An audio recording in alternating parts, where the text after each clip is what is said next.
Mesdames, Messieurs, bonsoir. Voici donc la principale titraille de ce bulletin d'information. En règle générale, les catastrophes globales sont faites de catastrophes individuelles, de résignation et de chute d'un jour à l'autre dans la précarité, voire la pauvreté. C'est ce qui est palpable à l'heure de cette crise inédite du coronavirus. Chacun se plaint et tout le monde avoue sa peur du lendemain. Les taxis clando, la presse, les commerçants, les éleveurs et même les vétérinaires, tout le monde a perdu le sens de l'orientation. Le remède du confinement pourrait donc être pire que le mal. Dans un instant, le développement de cette principale titraille.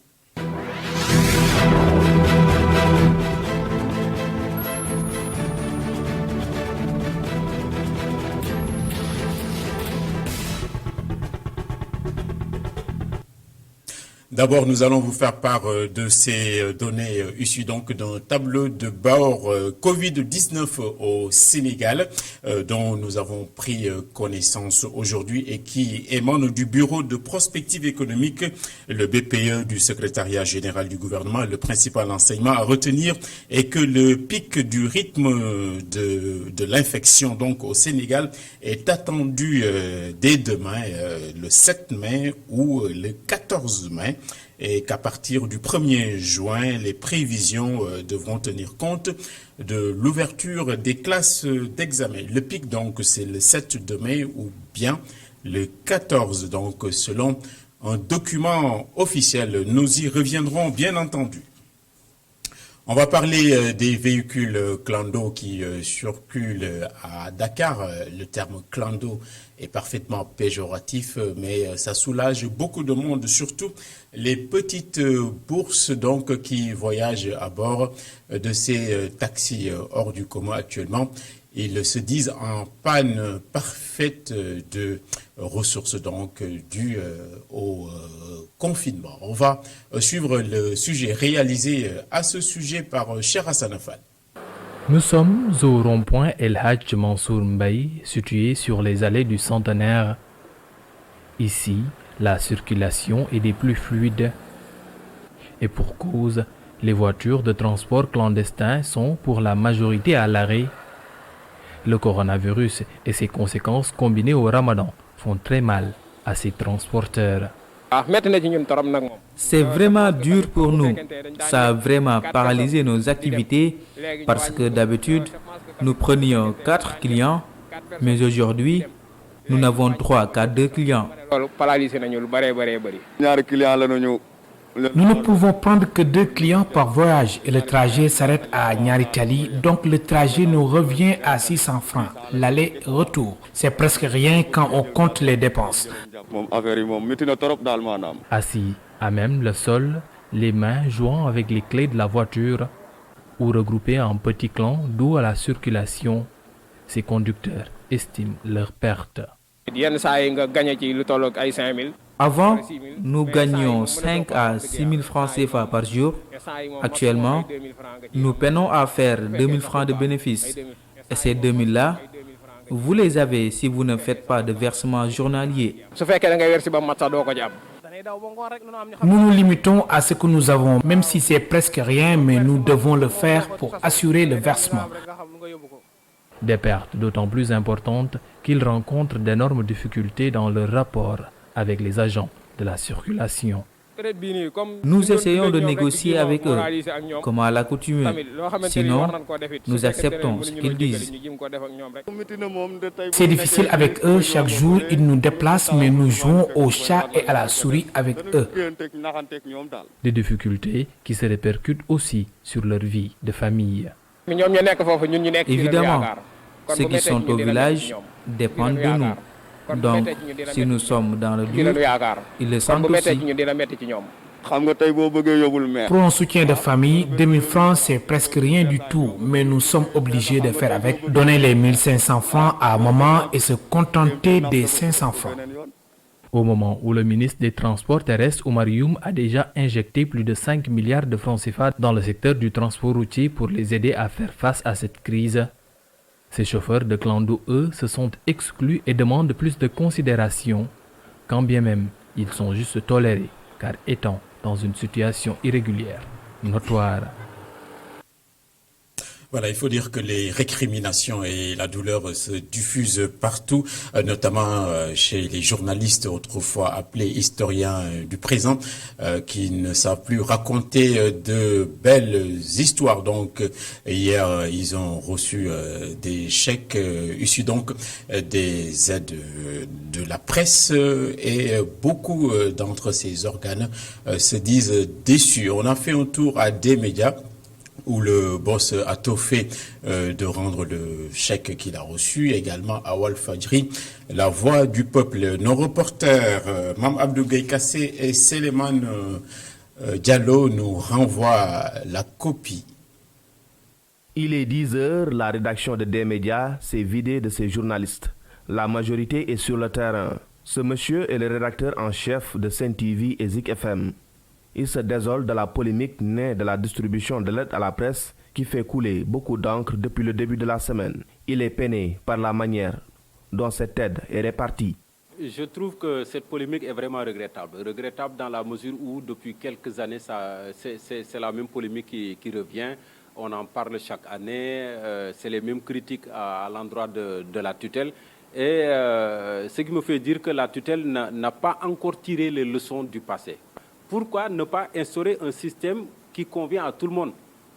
Un truc consensuel autour duquel aussi bien les patrons de presse que les journalistes pourraient se retrouver.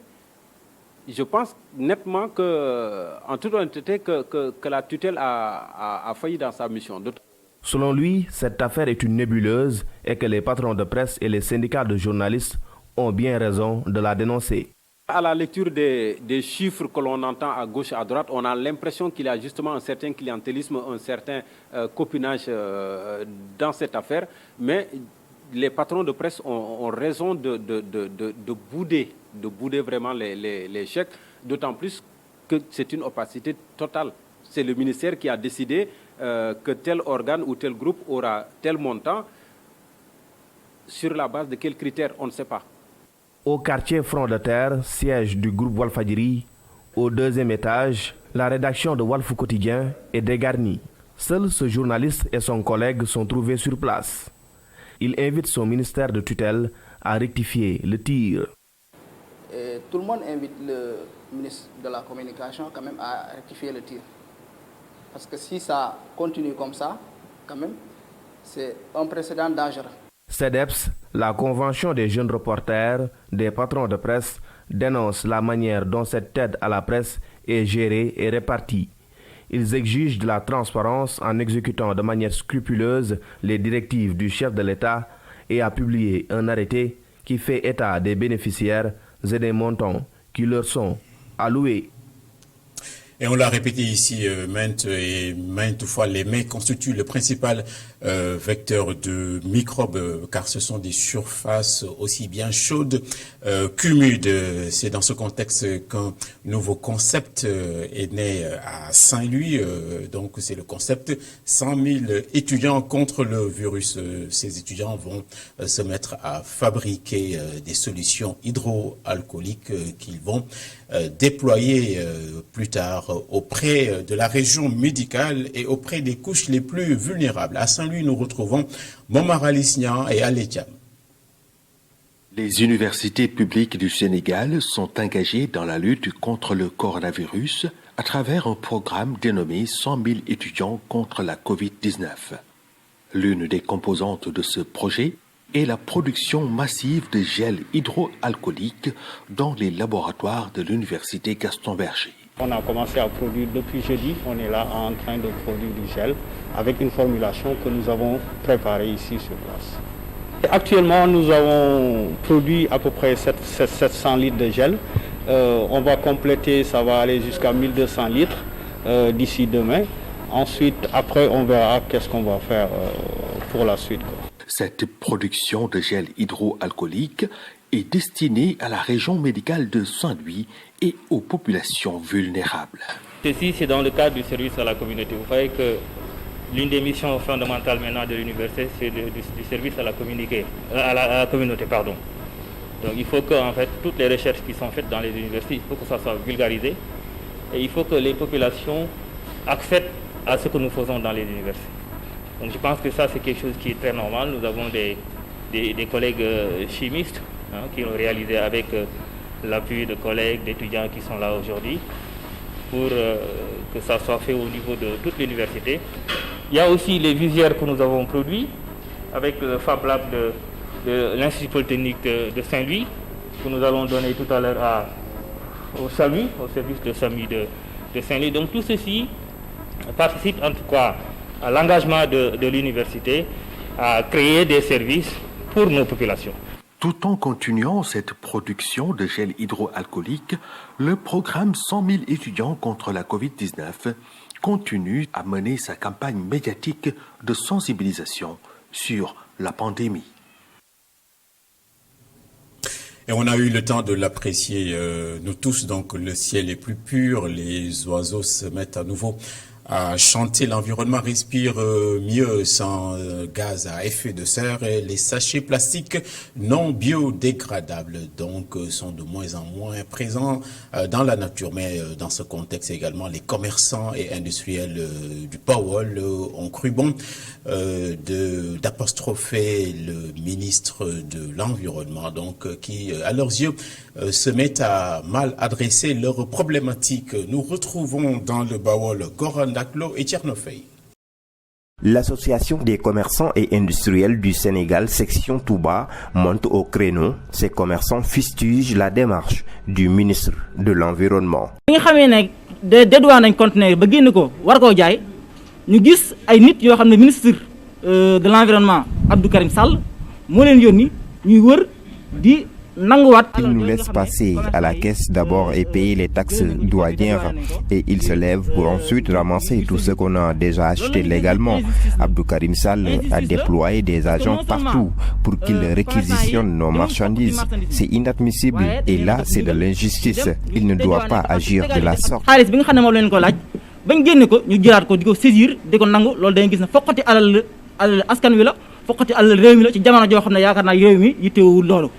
Ainsi, le secrétaire général de la 6 section Touba estime que l'arrêté du ministre de l'Environnement ne leur facilite pas la tâche en cette période de crise économique.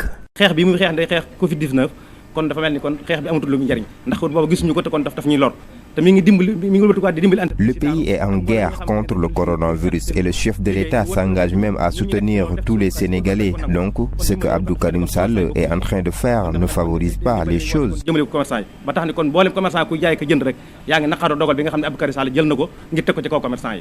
Ces commerçants et industriels du Bawol demandent le soutien du gouvernement afin d'écouler leurs produits.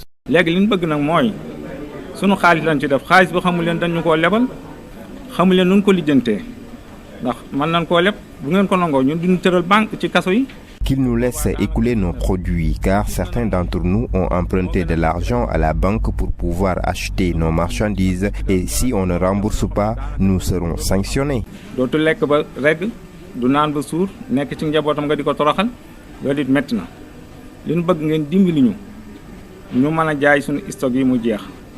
En conférence de presse, l'Association des commerçants et industriels du Sénégal, section Bawol, entend faire face à l'arrêté du ministre de l'Environnement qui interdit l'utilisation des sachets en plastique. Ce qui se passe donc risque d'être un véritable tsunami social et économique. Grand moment de lucidité pour ce qui concerne le ministre en charge du développement industriel et des petites et moyennes entreprises, Moustapha Diop, procédé hier à la visite de la zone économique spéciale intégrée de Sandiara ainsi qu'une agropole dans le même secteur. Le ministre de la République a laissé entendre que la viabilité des parcs industriels et agropoles est menacée de mort par le coronavirus dans la mesure où les entreprises traversent des difficultés énormes qui se traduisent par un arrêt des activités. Les éleveurs du Sénégal également surveillent ce qui se passe en termes de crise comme du lait sur le feu. Ils vivent actuellement les pires difficultés, comme tout le monde du reste. Le président des éleveurs sénégalais donc était de passage ce matin dans nos locaux. On écoute sa réaction.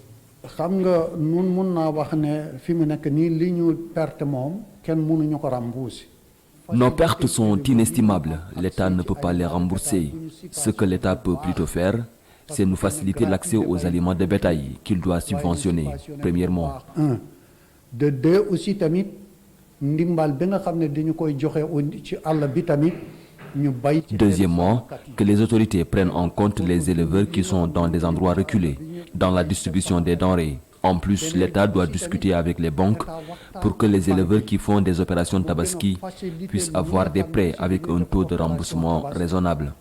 Même bu fekkente ne taux d'intérêt bi état bi da koy supporter wala mu jéem a seet lu ci ëpp aussi moom mu supporter.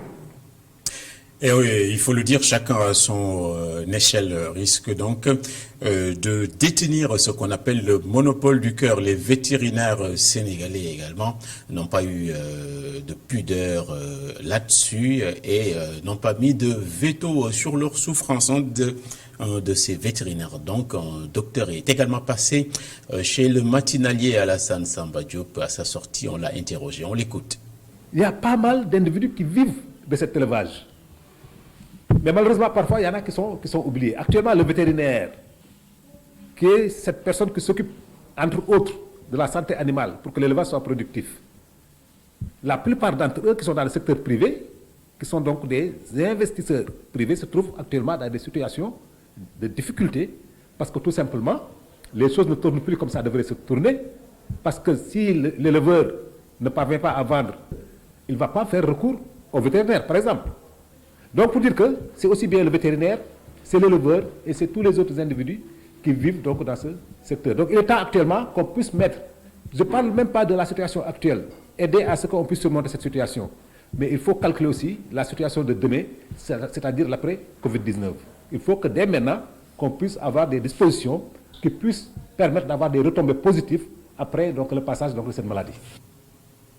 Et un peu de cercle concentrique avant de boucler cette édition. Tout être bien portant et d'habitude un malade qui s'ignore donc que l'on soit en responsabilité ou pas. Le Premier ministre ivoirien désigné comme futur dauphin du président Ouattara est en convalescence à Paris à la Pitié-Salpêtrière. Amadou Gon Coulibaly vient de subir un examen de coronarographie et le médecin lui a prescrit un suivi médical et un temps de repos. Ces difficultés donc sont liées à une maladie du cœur.